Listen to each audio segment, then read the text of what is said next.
Hey everyone. Here we are, ready to read chapter 14 of Harry Potter and the Sorcerer's Stone, called Norbert and the Norwegian Ridgeback. All right, here we go. Quirrell, however, must have been braver than they'd thought. In the weeks that followed, he did seem to be getting paler and thinner, but it didn't look as though he'd cracked yet. Every time they passed the third floor corridor, Harry, Ron, and Hermione would press their ears to the door to check that Fluffy was still growling inside. Snape was sweeping about in his usual bad temper, which surely meant that the stone was still safe.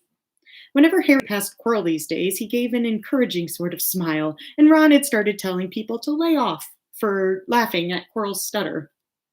Hermione, however, had more on her mind than the Sorcerer's Stone. She had started drawing up study schedules and color coding all her notes. Harry and Ron wouldn't have minded, but she kept nagging them to do the same. Hermione, the exams are ages away. 10 weeks, Hermione snapped. That's not ages. That's like a second to Nicholas Flamel. But we're not 600 years old, Ron reminded her. Anyway, what are you studying for? You already know it all. What am I studying for? Are you crazy? You realize we need to pass these exams to get into our second year? They're very important. I should have started studying a month ago. I don't know what's gotten into me.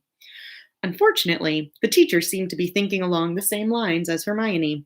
They piled so much homework on them that the Easter holidays weren't nearly as much fun as the Christmas ones. It was hard to relax with Hermione next to you reciting the 12 uses of dragon's blood or practicing wand movements.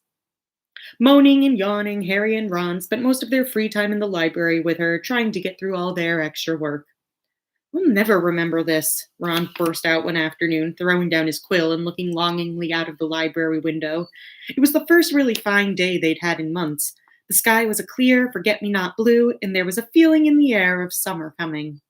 Harry, who was looking up dittany in 1,000 magical herbs and fungi, didn't look up until he heard Ron say, Hagrid, what are you doing in the library? Hagrid shuffled into view, hiding something behind his back. He looked very out of place in his moleskin overcoat. Just looking, he said in a shifty voice that got their interest at once. What are you up to? He looked suddenly suspicious. You're not still looking for Nicholas Flamel, are you? Oh, he found out who he is ages ago, said Ron impressively. And we know what that dog's guarding. It's a sorcerer's... Shh. Hagrid looked around quickly to see if anyone was listening. Don't go shouting about it. What's the matter with you? There are a few things we wanted to ask you, as a matter of fact, said Harry, about what's guarding the stone apart from Fluffy. Shh, said Hagrid again. Listen, come see me later. I'm not promising I'll tell you anything, mind, but don't go rabbiting about in here. Students aren't supposed to know. They'll think I've told you. Okay, see you later then, said Harry. Hagrid shuffled off. What was he hiding behind his back? Said Hermione thoughtfully. Do you think it's got anything to do with the stone? I'm going to see what section he was in, said Ron, who'd had enough of working. He came back a minute later with a pile of books in his arms and slammed them down on the table. Dragons, he whispered. Hagrid was looking up stuff about dragons. Look at these. Dragon species of Great Britain and Ireland, from egg to inferno, a dragon keeper's guide. Hagrid's always wanted a dragon. He told me so the first time I ever met him, said Harry. But it's against our laws, said Ron. Dragon breeding was outlawed by the Warlocks Convention of 1709. Everyone knows that. It's hard to stop muggles from noticing us if we're keeping dragons in the back garden. Anyway, you can't tame dragons. It's dangerous. You should see the burns Charlie's got off wild ones in Romania. But there aren't wild dragons in Britain, said Harry. Of course there are, said Ron. Common Welsh green and Hebridean blacks. The Ministry of Magic has a job hushing them, I can tell you. Our kind have to keep putting spells on muggles who've spotted them to make them forget. So what on earth is Hagrid up to? Said Hermione. When they knocked on the door of the gamekeeper's hut an hour later, they were surprised to see that all the curtains were closed. Hagrid called, Who is it? Before he let them in, and then shut the door quickly behind them.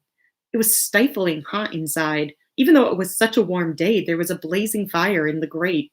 Hagrid made them tea and offered them stoat sandwiches, which they refused. So, you wanted to ask me something? Yes, said Harry. There was no point in beating around the bush. We were wondering if you could tell us what's guarding the Sorcerer's Stone apart from Fluffy.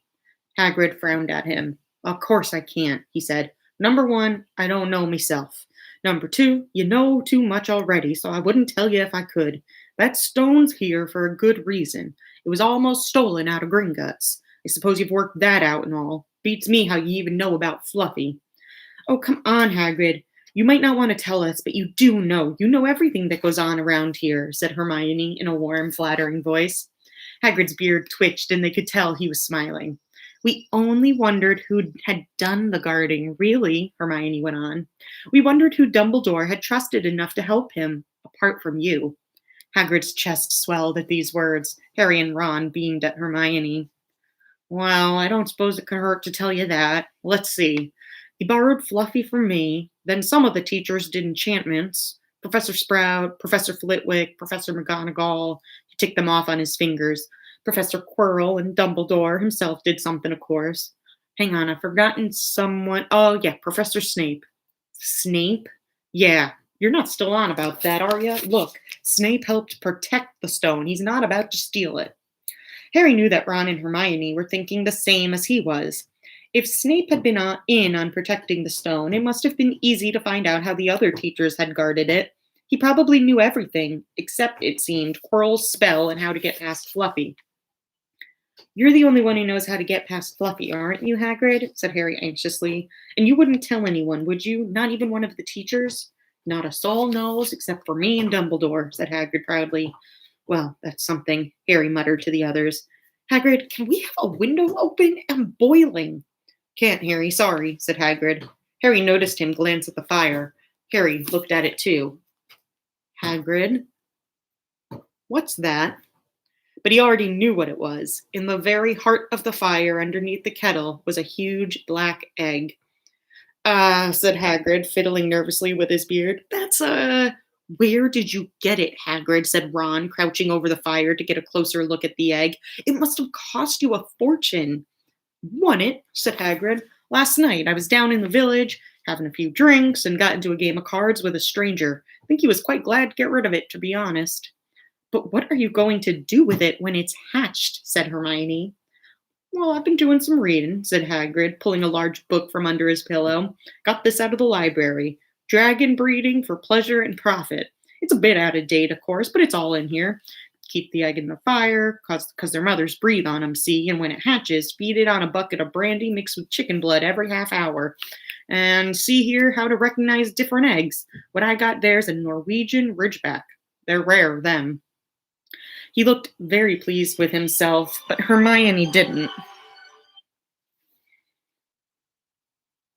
Hagrid, you live in a wooden house, she said, but Hagrid wasn't listening. He was humming merrily as he stoked the fire. So now they had something else to worry about. What might happen to Hagrid if anyone found out he was hiding an illegal dragon in his hut? I wonder what it's like to have a peaceful life, Ron sighed, as evening after evening they struggled through all the extra homework they were getting. Hermione had now started making study schedules for Harry and Ron, too. It was driving them nuts. Then, one breakfast time, Hedwig brought Harry another note from Hagrid. He had written only 2 words. It's hatching. Ron wanted to skip herbology and go straight down to the hut, but Hermione wouldn't hear of it. Hermione, how many times in our lives are we going to see a dragon hatching? We've got lessons, we'll get into trouble, and that's nothing to what Hagrid's going to be in when someone finds out what he's doing. Shut up, Harry whispered. Malfoy was only a few feet away, and he had stopped dead to listen. How much had he heard? Harry didn't like the look on Malfoy's face at all. Ron and Hermione argued all the way to herbology, and in the end, Hermione agreed to run down to Hagrid's with the other 2 during morning break. When the bell sounded from the castle at the end of their lesson, the 3 of them dropped their trowels at once and hurried through the grounds to the edge of the forest. Hagrid greeted them, looking flushed and excited. It's nearly out, he ushered them inside. The egg was lying on the table. There were deep cracks in it. Something was moving inside. A funny clicking noise was coming from it. They all drew their chairs up to the table and watched with bated breath. All at once there was a scraping noise, and the egg split open. The baby dragon flopped onto the table. It wasn't exactly pretty. Harry thought it looked like a crumpled black umbrella. Its spiny wings were huge compared to its skinny jet body. It had a long snout with wide nostrils, the stubs of horns, and bulging orange eyes. It sneezed. A couple of sparks flew out of its snout. Isn't he beautiful? Hagrid murmured. He reached out a hand to stroke the dragon's head. It snapped at his fingers, showing pointed fangs. Bless him, he knows his mommy, said Hagrid. Hagrid, said Hermione, how fast do Norwegian ridgebacks grow exactly? Hagrid was about to answer when the color suddenly drained from his face. He leapt up to his feet and ran to the window. What's the matter? Someone was looking through the gap in the curtains. It's a kid. He's running back up to the school. Harry bolted to the door and looked out. Even at a distance, there was no mistaking him. Malfoy had seen the dragon. Something about the smile lurking on Malfoy's face during the next week made Harry, Ron, and Hermione very nervous. They spent most of their free time in Hagrid's darkened hut, trying to reason with him. Just let him go, Harry said. Set him free. I can't, said Hagrid. He's too little. He'd die. They looked at the dragon. It had grown 3 times in length in just a week. Smoke kept furling out of its nostrils. Hagrid hadn't been doing his gamekeeping duties because the dragon was keeping him so busy. There were empty brandy bottles and chicken feathers all over the floor. I've decided to call him Norbert, said Hagrid, looking at the dragon with misty eyes. He really knows me now. Watch. Norbert! Norbert! Where's Mommy? He's lost his marbles, Ron muttered in Harry's ears. Hagrid, said Harry loudly, give it 2 weeks and Norbert's going to be as long as your house. Malfoy could go to Dumbledore any moment. Hagrid bit his lip. I know I can't keep him forever, but I can't just dump him. I can't. Harry suddenly turned to Ron. Charlie, he said. You're losing it too, said Ron. I'm Ron, remember? No, Charlie, your brother Charlie, in Romania studying dragons. We could send Norbert to him. Charlie can take care of him and then put him back in the wild. Brilliant, said Ron. How about it, Hagrid? And in the end, Hagrid agreed that they could send an owl to Charlie to ask him. The following week dragged by. Wednesday night found Hermione and Harry sitting alone in the common room long after everyone else had gone to bed. The clock on the wall had just chimed midnight when the portrait hole burst open. Ron appeared out of nowhere as he pulled off Harry's invisibility cloak. He had been down at Hagrid's hut helping him feed Norbert, who was now eating dead rats by the crate. It bit me, he said, showing them his hand, which was wrapped in a bloody handkerchief. I'm not going to be able to hold a quill for a week. I tell you, that dragon is the most horrible animal I've ever met. But the way Hagrid goes on about it, you'd think it was a fluffy little bunny rabbit. When it bit me, he told me off for frightening it. And when I left, he was singing it a lullaby. I relate to Hagrid, I'm just saying. There was a tap on the dark window. It's Hedwig, said Harry, hurrying to let her in. She'll have Charlie's answer. The 3 of them put their heads together to read the note. Dear Ron, how are you? Thanks for the letter. I'd be glad to take the Norwegian Ridgeback, but it won't be easy getting him here. I think the best thing will be to send him over with some friends of mine who are coming to visit me next week. Trouble is, they mustn't be seen carrying an illegal dragon. Could you get the Ridgeback up to the tallest tower at midnight on Saturday? They can meet you there and take him away while it's still dark. Send me an answer as soon as possible. Love, Charlie. They looked at one another. We've got the invisibility cloak, said Harry. It shouldn't be too difficult. I think the cloak's big enough to cover 2 of us and Norbert. It was a mark of how bad the last week had been that the other 2 agreed with him. Anything to get rid of Norbert and Malfoy. There was a hitch. By the next morning, Ron's bitten hand had swollen to twice its usual size. He didn't know whether it was safe to go to Madame Pomfrey. Would she recognize a dragon bite? By the afternoon, though, he had no choice. The cut had turned a nasty shade of green. It looked as if Norbert's fangs were poisonous. Harry and Hermione rushed up to the hospital wing at the end of the day to find Ron in a terrible state in bed. It's not just my hand, he whispered, although that feels like it's about to fall off. Malfoy told Madame Pomfrey he wanted to borrow one of my books so he could come and have a good laugh at me. He kept threatening to tell her what really bit me. I've told her it was a dog, but I don't think she believes me. I shouldn't have hit him at that Quidditch match. That's why he's doing this.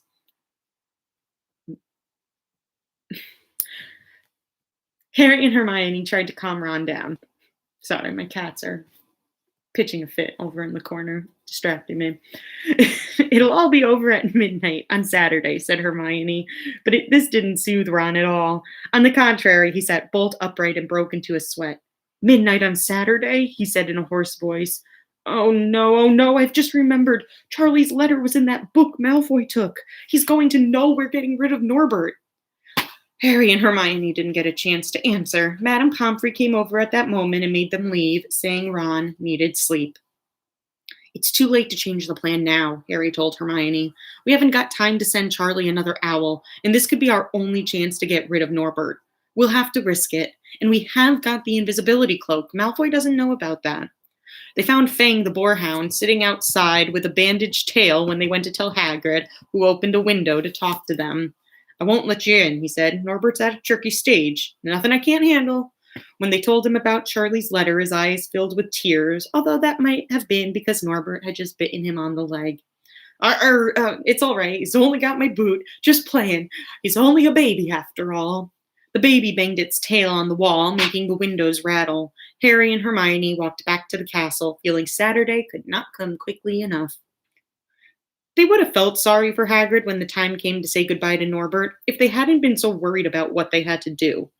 It was a very dark, cloudy night, and they were a bit late arriving at Hagrid's hut because they had to wait for Peeves to get out of their way in the entrance hall where he'd been playing tennis against the wall. Hagrid had Norbert packed and ready in a large crate. He's got lots of rats and some brandy for the journey, said Hagrid in a muffled voice, and I've packed his teddy bear in case he gets lonely. From inside the crate came ripping noises that sounded to Harry as though the teddy was having his head torn off. Bye-bye, Norbert, Hagrid sobbed as Harry and Hermione covered the crate with the invisibility cloak and stepped underneath it themselves. Mommy will never forget you. How they managed to get the crate up to the castle, they never knew. Midnight ticked nearer as they heaved Norbert up the marble staircase in the entrance hall and along the dark corridors.